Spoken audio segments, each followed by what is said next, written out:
Halo? Halo. Unapiga simu Kimilila Real Estate. Naitwa Sam Rasta, sijui unaitwa nani nikusaidie tafadhali?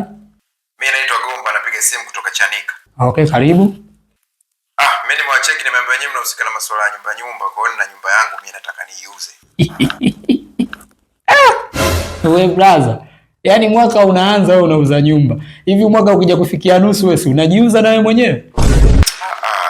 Brother, tuheshimiane bana. Unavyoongea maneno yako hivi unajua unaongea na nani? Najua.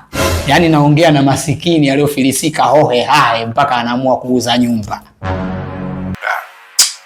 Bwana. Kwa hiyo sasa hapo tunafanyaje? Wewe ingia kwenye bio yangu, alafu chukua hiyo namba, hebu nitumie nione hiyo nyumba. Sawa, dakika moja. Ndio inaisha 95 mwisho. Ya, hiyo fanya haraka, niko busy. Haya. Sasa kiongozi. Tayari.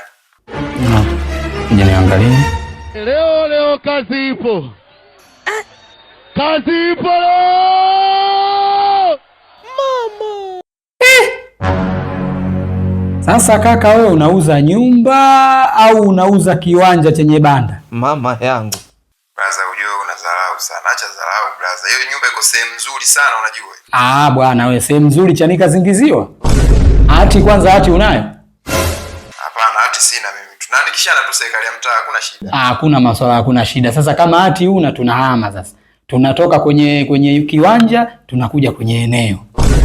Yaani tunakuja, wewe sema hivi, nauza eneo lenye banda. Sawa, kama unavyotaka wewe brother. Kwa hiyo tunafanyaje sasa? Kula 60 hapo ili tumpe mtu afugie njiwa. Mama yangu. Yaani nyumba yangu rafiki yangu nimpe mtu afugie njiwa? Sio nyumba, sema banda. Mbona uelewi?